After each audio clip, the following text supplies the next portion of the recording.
नमस्कार, आप सभी का बहुत बहुत स्वागत है। आपके साथ इस बुलेटिन में मैं हूं करिश्मा। आज दिल्ली स्थित भारत मंडपम में देश के पहले नेशनल क्रिएटर अवार्ड का आयोजन किया गया।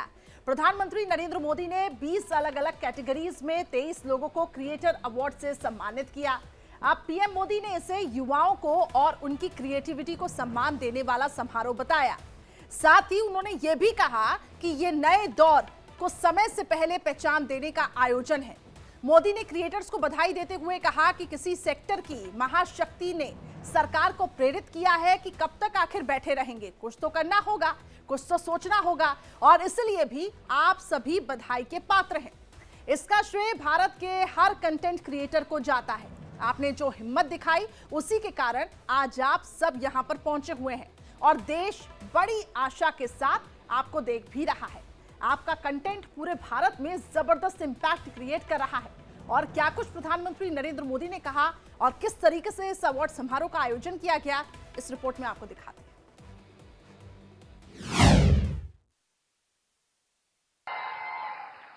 बधाई हो। तो आज भी कुछ फिटनेस का मंत्र देंगे लोगों को? योगा करनी चाहिए, मेडिटेशन करनी चाहिए। तो फिर तो ये लोग कहेंगे कि मोदी जी की बात बता रहा है। तो फिर कहेंगे तुम बीजेपी वाले हो गए हो। नहीं सर, मोदी जी शायद यूथ की बातें कर रहे हैं, तो पूरा यूथ भी मेडिटेशन कर रहा है। आप बस वही बात फिर से कह रहा हूं मैं। कभी मैं आपको पूरी तरह तो फॉलो कभी किया नहीं है। क्यों सर? क्योंकि बहुत कठिन होता है जी। मुझे खुद को 50 साल छोटा करना पड़ेगा, तब जाकर के आपके साथ थोड़ा वेवलेंथ बैठेगा। मेरा वेवलेंथ नहीं, मैं विषय पूछना, क्या नींद के संबंध में आपको कार्यक्रम करते हैं? कभी कभी एलियंस येटीज के सपने आते हैं। नहीं, मैं इसलिए कह रहा हूं कि सचमुच में नींद की बहुत उपेक्षा हो रही है जी। जबकि पूरी दिनचर्या में पहला टाइम टेबल नींद तय करनी चाहिए। मैं बहुत उल्टा बता रहा हूं आज, क्योंकि मैं उसका भुक्तभोगी हूं। मैं नींद के संबंध में बहुत ही इनडिसिप्लिन हूं। मैं बहुत कम सोता हूं और मेरे सब लोग मुझे डांटते रहते हैं और कई सालों से मेरी बीमारी आ गई है। मैं बहुत कम सोता हूं, लेकिन मैं चाहता हूं लोग पूरी नींद सोते रहे, ऐसा मैं नहीं चाहता हूं। मैं जगाना, लोगों को जगाना मेरा काम है। लेकिन नींद के संबंध में हम ज्यादा उतने जागृत नहीं है। कभी उस पर सोचिए ना। जी जी, योग निद्रा करनी चाहिए। योग निद्रा अलग है जी, वहां मत ले जाइए। देखिए, योग निद्रा वो विषय है जो नॉर्मली नींद से कठिनाइयां हैं, नहीं हो पाती। तो योग निद्रा कर लिया तो उनका 3-4 घंटा और निकल जाता है। आपके साथ पॉडकास्ट करने का मूड हो रहा है सर। अरे वाह।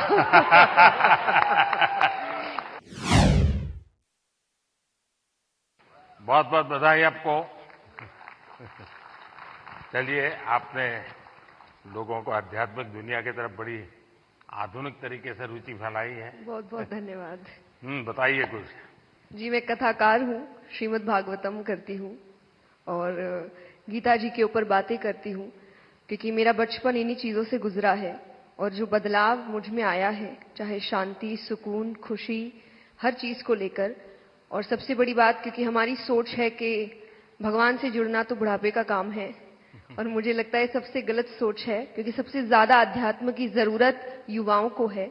और अगर मैं मटेरियलिस्टिक लाइफ के साथ साथ आध्यात्मिक जीवन जी सकती हूँ तो मुझे लगता है हर युवा जी सकता है। लोगों को डर लगता है कि अध्यात्म मतलब झोला लेके चले जाना। हाँ जी। तो आप उसको रास्ता पर बताइए ऐसा ना। बिल्कुल नहीं है, क्योंकि सबसे बड़ा आध्यात्मिक ज्ञान है श्रीमद् भगवत गीता और वो एक ऐसे व्यक्ति को सुनाई जा रही है, अर्जुन, जो आगे जाके राजा बनने वाले हैं और राजा से ज्यादा ऐश्वर्य किसी के पास नहीं होता। और गीता में भगवान ने एक बार भी, श्री कृष्ण ने नहीं कहा कि राज्य छोड़ दो, बस कहा अपना धर्म पूरा करो जहां भी हो। मैथिली नमस्ते। नमस्ते। तो आज कुछ सुनाई दो और क्या। क्योंकि लोग मेरा सुन सुन के थक जाते हैं। बिल्कुल सर। अच्छा, थक जाते हैं ना? नहीं नहीं नहीं नहीं नहीं नहीं नहीं मतलब बिल्कुल मैं आपको सुनाती हूँ। और सबसे पहले सभी लोगों को महाशिवरात्रि की ढेर सारी शुभकामनाएं। और तो शिव जी का ही भजन कर लो आज। जी जी जरूर।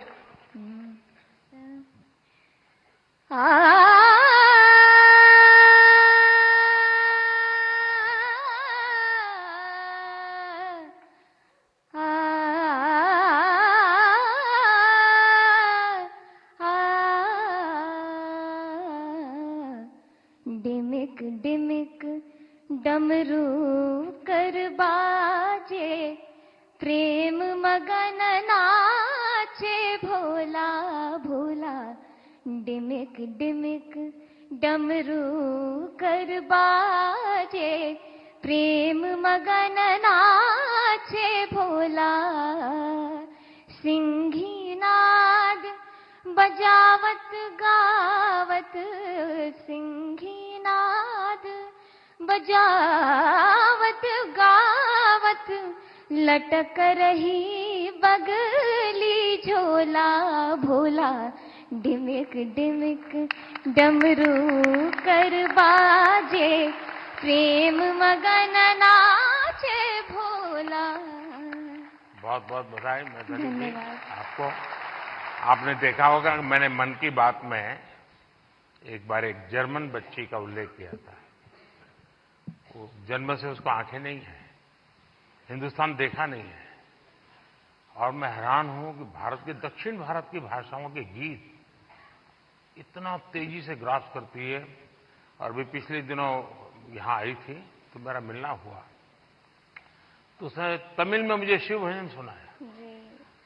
और संगीत की क्या ताकत होती है, कोई भाषा उसको मालूम नहीं है जर्मनी के सिवाय, लेकिन अद्भुत प्रभाव पैदा करती है। आपको भी वो परमात्मा ने कृपा दी है, आपने साधना भी की है। मेरी तरफ से बहुत बहुत शुभकामनाएं। बहुत बहुत शुक्रिया। क्या मैं आपके साथ एक तस्वीर ले सकती हूँ? तस्वीर लेनी है? कैसे? अच्छा, सेल्फी के बिना नहीं चलता है। आज रात से मिले, मुझे बहुत खुशी हुई। बहुत बहुत शुक्रिया, धन्यवाद। रौनक ने ही आरजे नाम पॉपुलर कर दिया। सर, मुझे लगता है कि आपने भी रेडियो को पॉपुलर कर दिया, तो उसके लिए बहुत बहुत धन्यवाद। और अक्सर जब मैं रेडियो में प्रोग्राम करता हूं और लोगों से रेडियो के बारे में बात करता हूं, और मुझे अच्छे से याद है जब मन की बात प्रोग्राम शुरू होने वाला था, तब हमने यही कहा था कि हमारी इंडस्ट्री में और एक व्यक्ति आ रहे हैं। हमने इतने सालों से काम किया, लेकिन शायद वो फर्स्ट डे से ही सारे रिकॉर्ड्स तोड़ देंगे, तो उसके लिए बहुत बहुत धन्यवाद। बिल्कुल। सबकी तरफ से मैंने सोचा था पहले कि कभी मैं ऑनरेबल प्राइम मिनिस्टर से मिलूंगा तो मैं उनसे बउआ के स्टाइल में वही कहूंगा जो मैंने बहुत सारे हजारों लोगों को कहा है, सर नमस्ते सर, मैं बउआ बोल रहा हूँ। बहुत बहुत धन्यवाद सर। थैंक यू भैया। यो श्रद्धा से मेरा दोबारा मिलने का मौका मिला है, बहुत बहुत बधाई। बहुत बहुत धन्यवाद, बहुत बहुत धन्यवाद। बहुत धन्यवाद इस पुरस्कार के लिए। और ये पुरस्कार ये एक्नॉलेज करता है कि जो लोग घर में एक स्मार्टफोन के जरिए कंटेंट बनाते हैं, वो भी एक स्किल है। ये एक्नॉलेज करता है ये पुरस्कार, इसका बहुत बहुत बहुत धन्यवाद। देश में अक्सर सामाजिक, राजनीतिक, औद्योगिक वजहों से परिस्थिति काफी गंभीर हो जाती है। मेरी कोशिश ये रहती है कि इसमें अगर एक ह्यूमरस पॉइंट ऑफ व्यू या हास्य रस मिलाया जाए तो एक पॉजिटिविटी फैलाई जा सके। जो भी परिस्थिति हो, आई थिंक हमारे देश के लोग इतने प्यारे हैं कि परिस्थिति कितनी भी गंभीर हो, हम हर चीज में मुस्कुराने की वजह ढूंढ लेते हैं, और मैं अपने कंटेंट से ये वजह दर्शाने की कोशिश करती हूँ। बहुत बहुत धन्यवाद, बहुत धन्यवाद। देखिए, बाजार से सब्जी कितनी बढ़िया क्यों ना लाए, उसमें जब तक तड़का नहीं लगता है ना, टेस्ट नहीं आता है। तो ये हास्य की चीजें जो है वो तड़का का काम करती है जिंदगी में। और आज आपकी स्पॉन्टेनिटी ने सबको फ्लोर कर दिया है। Thank you, thank you so much, thank you. चलिए, अभी आज की दुनिया का इंसान है, कुछ बताएगा हमें। तो चलिए शुरू करते हैं। सर मैंने 2015 अक्टूबर में अपना चैनल शुरू किया था और उसका एक बहुत बड़ा कारण है डिजिटल इंडिया, जो जुलाई के महीने में शुरू हुआ था।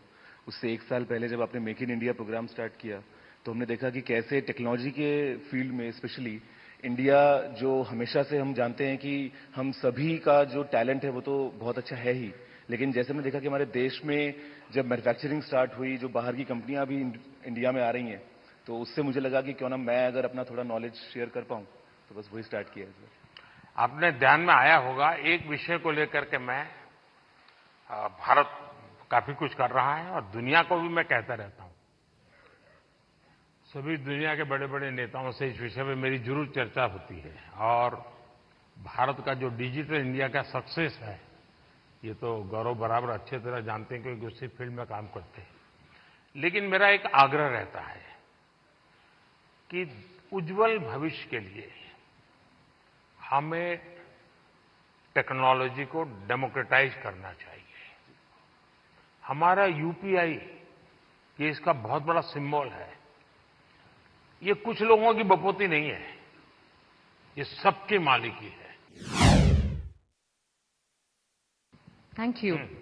काम्या जी बताइए। मुझे घूमने का बहुत शौक है और मुझे लगता है कि जब हम ऑफिस से थके आ रहे आते हैं या वीक भर पूरा काम करते हैं, वीकेंड्स में हमें एंजॉय करना चाहिए। जो इतनी ब्यूटीफुल नेचुरल ब्यूटी हिंदुस्तान में है वो एंजॉय करनी चाहिए। और मुझे लगता है भारत सबसे ज्यादा खूबसूरत देश है और यही ऑब्जेक्टिव है कि ग्लोबल मैप पर भारत नंबर 1 पर हो बस। और फिलहाल कंफ्यूज हूं, लक्षद्वीप जाऊं या द्वारका? द्वारका आपको काफी नीचे जाना पड़ेगा। लेकिन वो मेरा अनुभव बहुत ही अद्भुत था। खैर उसकी बात कभी फिर करूंगा, लेकिन मैं नहीं मानता सब टूरिस्टों के लिए कितना सुविधाजनक होगा। यहां लोग आपकी बिहारी सुनना चाहेंगे। मैं इतना नर्वस फील कर रहा हूं कि लगता है भोजपुरी, हिंदी, इंग्लिश सब भूल गया मैं, बट कोशिश करूंगा। जो भी बोल सकते बोल लीजिए। नहीं, मैं बहुत खुश हूं, धन्यवाद अवार्ड के लिए। और मैं बस लोगों को खुश करना चाहता हूं और भारत का नाम रोशन करना चाहता हूं। अगर इसमें मैं सक्सेसफुल हूं तो मैं खुश हूं। ये टैलेंट कैसे आपको, कैसे इस तरफ रुचि बनी और कैसे आपकी जिंदगी यात्रा शुरू हुई? मेरा पापा एक्चुअली BHU बनारस यूनिवर्सिटी में पढ़ाई किया था, तो मैंने बचपन में कुछ टाइम वहीं पे बनारस में स्पेंड किया और फिर पटना में वो एक्चुअली मिथिला पेंटिंग्स का भी बिजनेस में था कुछ टाइम के लिए। हाँ, तो फिर उसके बाद बचपन के बाद मैं वापस US गया, बट US में मन नहीं लगा। मेरे को लगा मुझको जल्दी घर वापस आना है, तो मैं आ गया।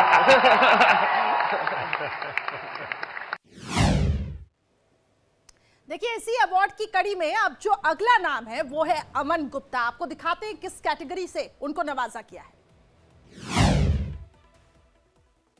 अमन, बहुत बहुत बधाई हो।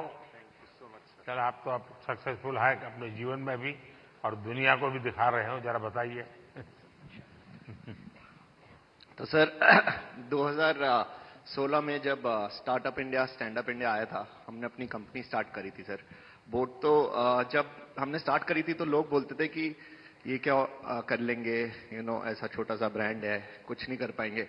और आज सर 2024 7 साल बाद sir, we are world's second largest sir, विश्व second largest audio brand sir. 2021 में सर कोविड आया सर, हमारा सारा सामान इंडिया के बाहर बनता था सर।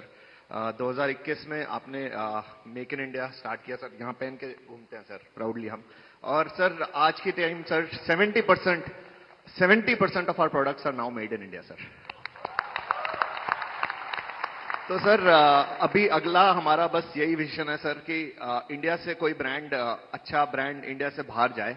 और जैसे यहाँ पे जब कोई फिरंगी प्रोडक्ट आता है और लाइन लगती है, हम चाहते फिरंगी भी हमारा प्रोडक्ट लाइन लगा के खरीदे सर। बहुत बहुत बधाई।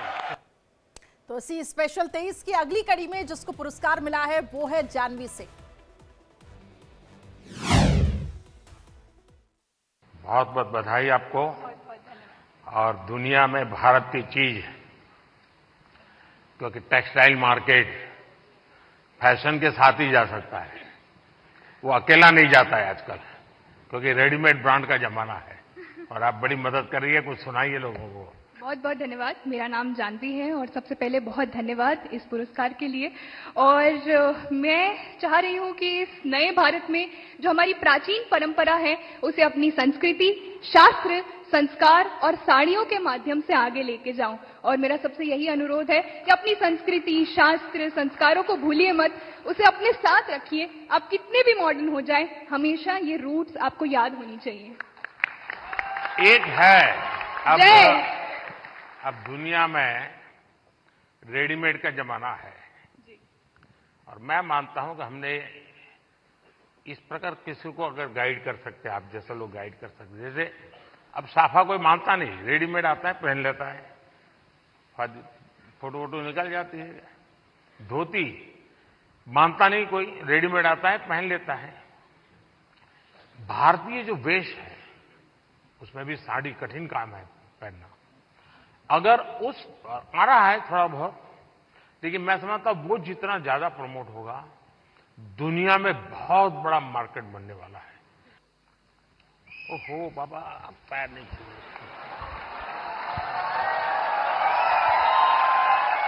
देखिए, वैसे पॉलिटिक्स में पता नहीं देश में परंपरा बन गई, लोग पैर छूते हैं। कला जगत में पैर छूना उसका भाव अलग है, लेकिन मैं बहुत डिस्टर्ब हो जाता हूं। और उसमें भी जब कोई बेटी,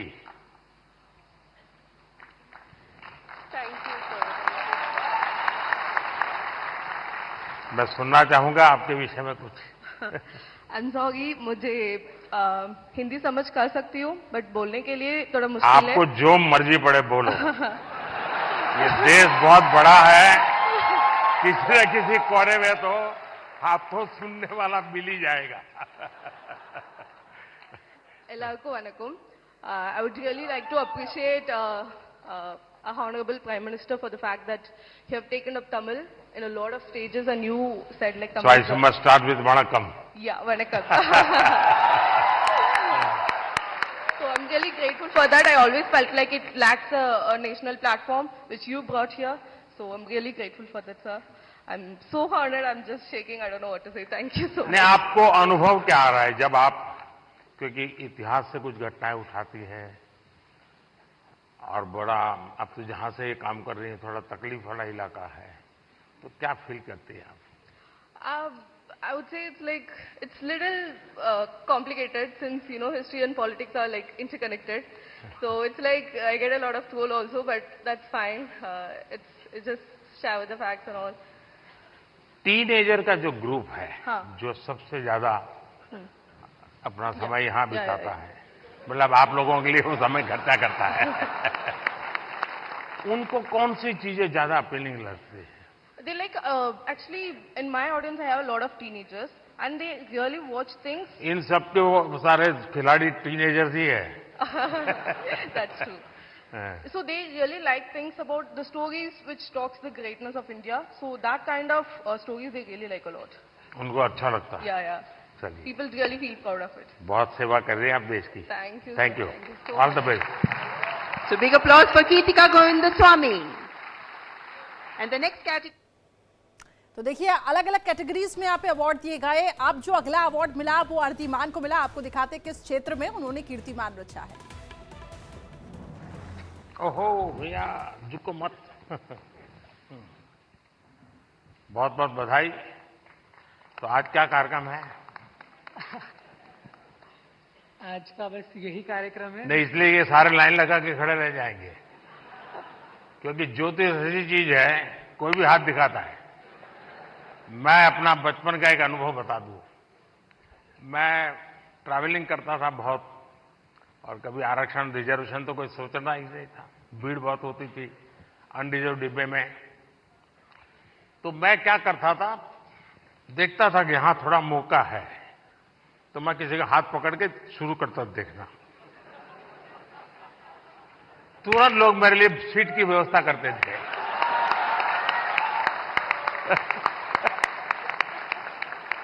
आइए बैठिए। अब आप बताइए। लक्ष्मी हयवदन परब्रह्मणे नमः। सभी को मेरा सादर नमस्ते। और पहले मैं ये बताना चाहूँगा कि मैं ज्योतिष की वीडियोस नहीं बनाता हूँ। मैं धर्मशास्त्रों के कुछ विषयों पर अपनी वीडियोस बनाता हूँ। और ये पुरस्कार मुझे मिला, इसमें धर्मचक्र भी है, इसमें वृषभ भी है, इसमें सिंह भी है। और इस धर्मचक्र की मर्यादा बनी रहे, ये धर्मचक्र सतत चलता रहे, इसके लिए ही मेरा छोटा सा प्रयास है।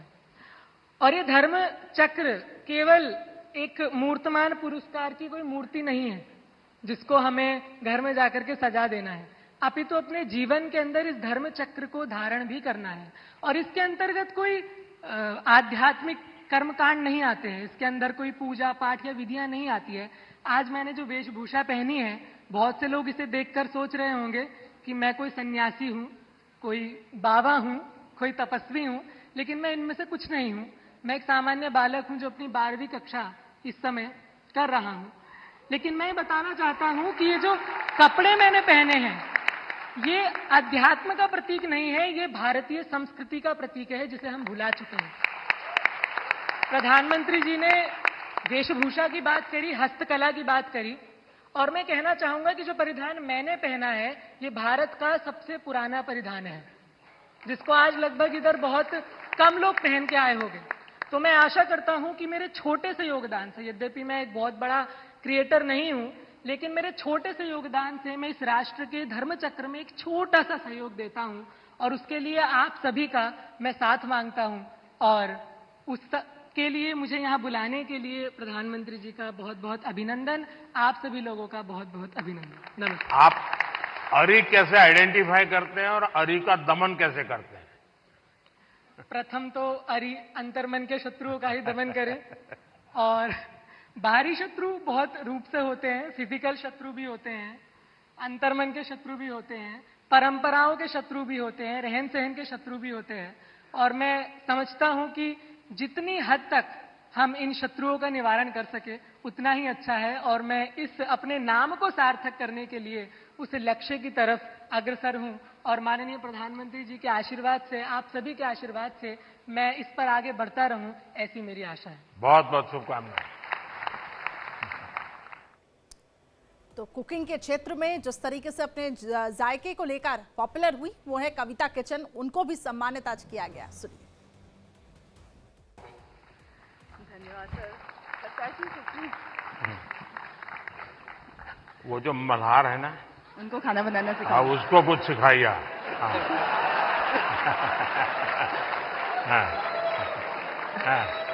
सर धन्यवाद इस पुरस्कार के लिए। और मैं खाना बनाना सिखाती हूँ लोगों को, और मैं चाहती हूँ कि घर के मतलब जो फैमिली मेंबर है वो घर के हर मेंबर को खाना बनाना सिखाए। क्योंकि कोविड के टाइम पे हमें पता चल गया कि खाना बनाना कितना जरूरी है सीखना। तो पढ़ाई के साथ साथ इसको भी हम अपनी लाइफ स्किल में ऐड करें तो ज़्यादा अच्छा होगा। और साथ में मैं चाहती हूँ कि जैसे स्कूल वगैरह में हम बच्चों को बाकी चीज़ें पढ़ाते हैं, तो उसके साथ अगर हम एग्रीकल्चर भी सिखाएं तो बच्चों को ये पता चलेगा कि एक अनाज उगाने में कितना मेहनत होता है। तो शायद उसकी वजह से फूड वेस्टेज कम होगा। और खाना बनाने में कितनी मेहनत होती है, तो उसकी वजह से भी वेस्टेज को हम रोक सकते हैं। तो ये मेरी सोच है। मैं चाहती हूँ कि ऐसा अगर हो तो फ्यूचर में अच्छा होगा। अच्छा हुआ आप इस काम को किया और आपके कारण लोग जानेंगे, कि वरना हमारे गुजरात के लोगों का एक स्वभाव रहा है, वो सैटरडे शाम को कहीं के रेस्टोरेंट ढूंढते रहते हैं, फास्ट फूड। और फिर वहाँ मैक्सिकन कहाँ मिलेगा, पिछले सप्ताह मैक्सिकन लिया, इस बार इटालियन कहाँ मिलेगा। और अगर वो कुल्लू मनाली जाएंगे तो यार गुजराती डिश कहाँ मिलेगा।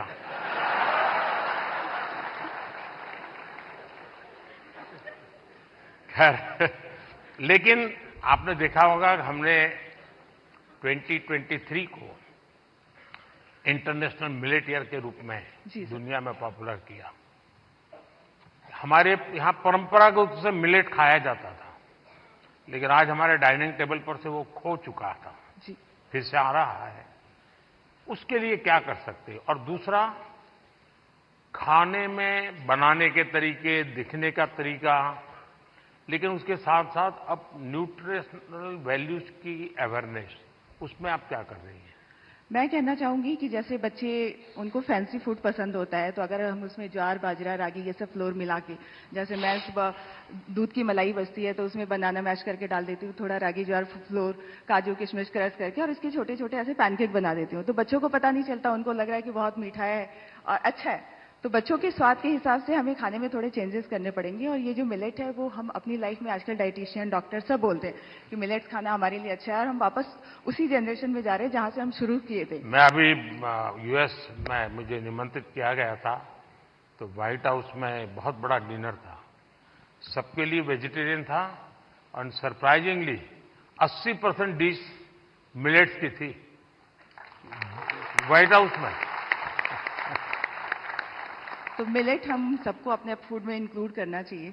और ये नहीं, आपकी बात सही है कि बच्चों को उसमें रुचि बननी चाहिए। मैं याद है, खैर मैं बच्चा नहीं था तब,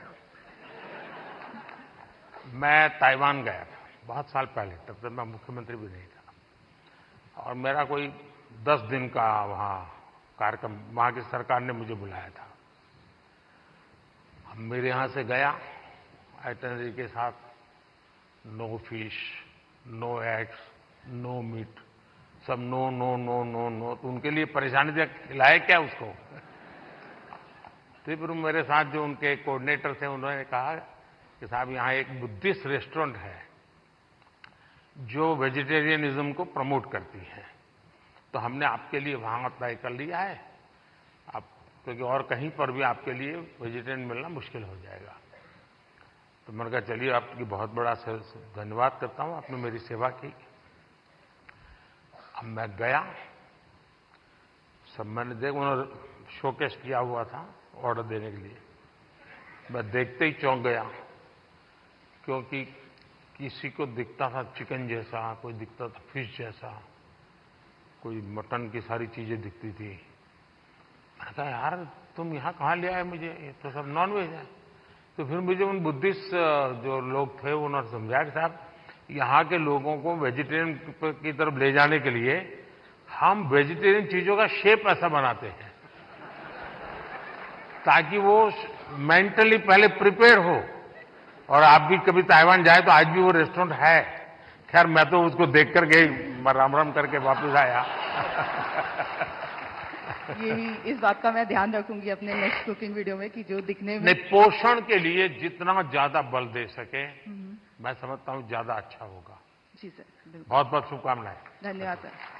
सर पैसे क्या मम्मी ने बोला? And now the वाह, नमस्कार। ओहो, धन्यवाद। फिलहाल बुलेटिन में इतना ही, खबरें लगातार जारी।